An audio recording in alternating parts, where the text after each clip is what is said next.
Hi friends, welcome back to my channel Bhavighna 2025 vlogs and collections. First of all అందరికీ దీపావళి శుభాకాంక్షలు. నా marriage అయిన తర్వాత నేను చేసుకున్న ఫస్ట్ దీపావళి మా అత్తగారింట్లో ఇదేనండి. మా పాప పుట్టాక తను ఫస్ట్ చేసుకున్న దీపావళి ఇదేనండి. లాస్ట్ ఇయర్ ఈ దీపావళి టైంకి మా పాప పుట్టి 21 days అండ్ ఆ టైంలో నేను మా అమ్మగారి ఇంట్లో ఉన్నాను. సో అక్కడే చేసుకున్నామండి దీపావళిని. అన్ని పండగల్లో చిన్నప్పటి నుంచి నా ఫేవరెట్ పండగ ఏది అంటే అది దీపావళి పండగనే. ఎందుకంటే మంచిగా రెడీ అవ్వచ్చు, ఫ్రెండ్స్ అండ్ ఫ్యామిలీతో కలిసి క్రాకర్స్ కాలవచ్చు. ఎప్పుడూ స్వీట్ వద్దనే అమ్మ కూడా ఈరోజు స్వీట్ చేసి పెడుతుంది.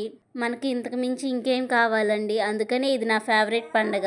ఇంకొక విషయం అండి, మా సైడ్ దీన్ని కీడు పండగ అని కూడా అంటారు. ఈ టపాసులు కాల్చిన తర్వాతనే మేము బాత్ చేసి అప్పుడు భోజనం కానీ స్వీట్ కానీ తింటామండి.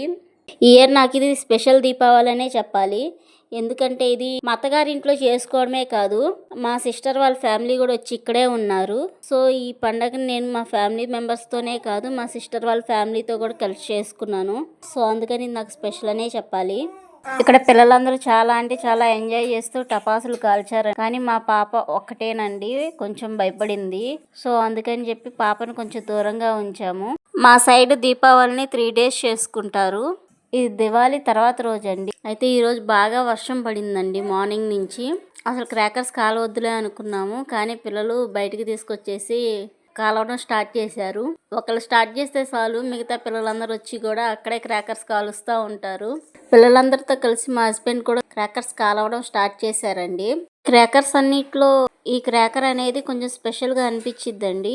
ఇది పేపర్తో రోల్ చేసి ఉండిద్ది. మనం అట్ల కాడితే చిన్నప్పుడు కాల్చేవాళ్ళం అండి.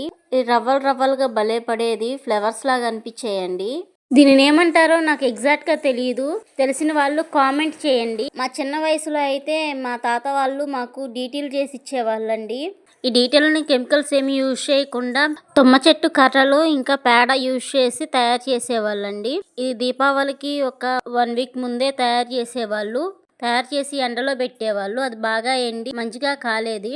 ఈ రోజుల్లో ఎవరైనా డీటెయిల్ని ఇలా తయారు చేసి తిప్పేవాళ్ళు ఉంటేను కామెంట్ చేయండి.